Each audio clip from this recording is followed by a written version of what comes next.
Hi, as you know, my name is Nahu, and welcome to Nahu's Holoverse. Tonight I want to talk about an interesting subject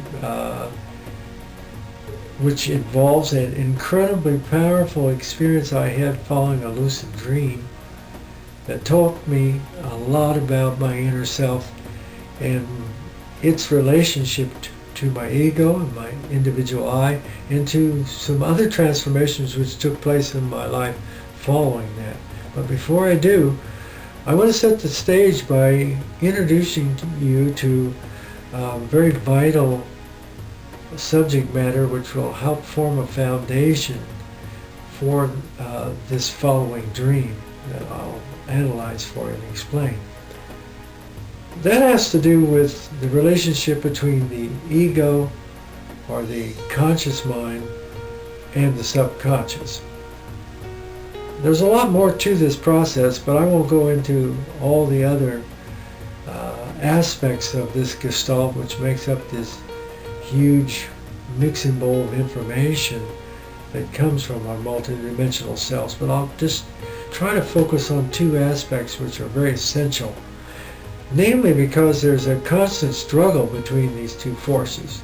These two forces, of course, are the conscious and subconscious mind. The conscious subconscious mind is constantly in opposition with each other because they form dipoles. That's opposites. These opposites create a tension. This tension has to do with transformation and change. The outer ego wants to maintain rulership, primarily. Namely because it wants to navigate us safely through this Maya we call the physical present. It, of course, has access to information about the future, but it doesn't really want to receive that information, specifically because it tends to live in a linear framework of time-space. A linear framework of time-space is the kind of framework that tells us that basically past occurs first, and then we have present and future later on. It doesn't want to accept the reality that all these things happen in a matrix that Gene Roberts and Seth often referred to as simultaneous time. But we won't get into simultaneous time now. We'll get back to the relationship between the conscious mind, the ego I, and the subconscious. In earlier videos on the psyche, I tried to describe in as simple terms as possible the process of the subconscious and the area or territory that it comprises. I related this area or this territory of the subconscious to a pie. For example, I've mentioned before that it comprises maybe as much as 95% of this entire pie or circle. Out of this 95%, we're left with only a 5% that the conscious mind occupies. Now, this puts the struggle between the subconscious and conscious mind into a very dynamic kind of struggle in which the conscious mind is constantly being overwhelmed and overpowered by this tremendous territory or area of energy that the subconscious occupies. The conscious mind has all it can do to maintain its leadership or position as the captain of our reality as it tries to navigate us safely through the apparent Maya about us and get us safely to our goal somewhere in the distant future. So you see that this struggle between the subconscious and the conscious mind is a powerful struggle. It's almost like a war that the subconscious is bound to win if the ego I doesn't maintain its position of authority. And maintain its position of authority it must if it's going to help us reach our goals.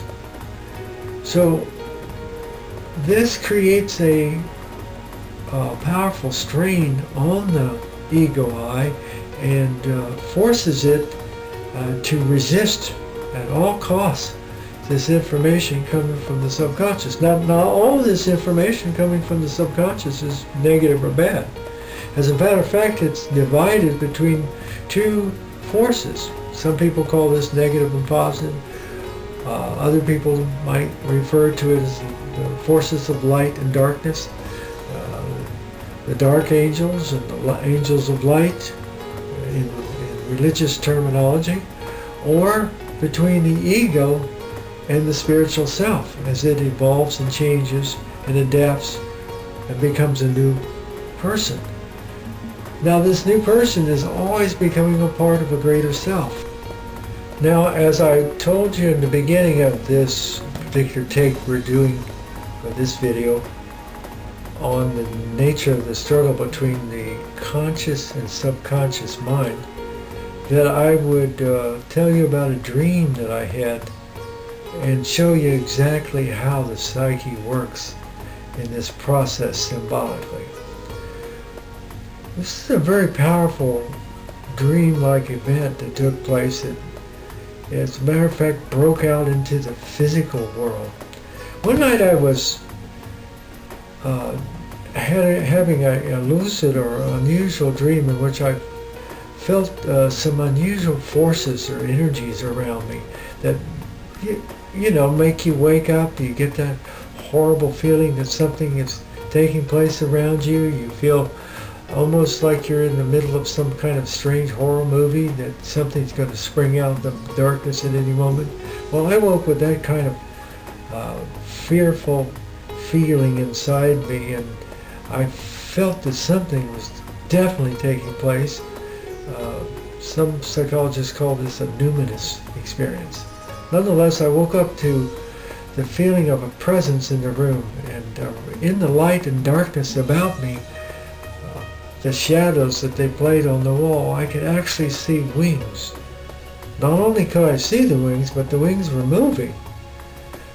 There was like a struggle between these wings as they thrashed about and fluttered and crashed into each other, like wings, perhaps of angels fighting over me, if you will. And as they struggled and fought over me, I could actually see that one of the forces, or the wings themselves, was light and the other was darkness. And I had a horrible feeling that I was undergoing an experience in which I was being struggled over by these forces of light and darkness for my very soul. And as they continued to struggle, I became even more frightened. And I thought, when will this end? And it was just very bizarre. And suddenly it began to end. The struggle between the two stopped. And I suddenly felt something drop to my abdomen. It, as a matter of fact, hit somewhere around my solar plexus. And I was covered with just a thin sheet. And it felt very strange, almost like two hands that slowly, very slowly crept up to my throat. And as they got near to my throat, I became very frightened, and even though I felt somewhat paralyzed, with a tremendous effort, I threw the sheet off and jumped to my feet and looked all around me in the darkness, and striving to see those wings and to see the angels behind them. That I was sure that I would see something, but there was nothing there. It was all empty. I wondered, how much does our lucid dreams protrude out into the physical? And I can tell you with self-assurance that they do, in truth. Our psyche is not encased within the body. It's not limited to the physical frame itself. It extrudes beyond the physical into the actual three-dimensional plane. It can manifest as actual objects, actual poltergeist or other kinds of exteriorization phenomena, which is something else I'll talk about later on in another video.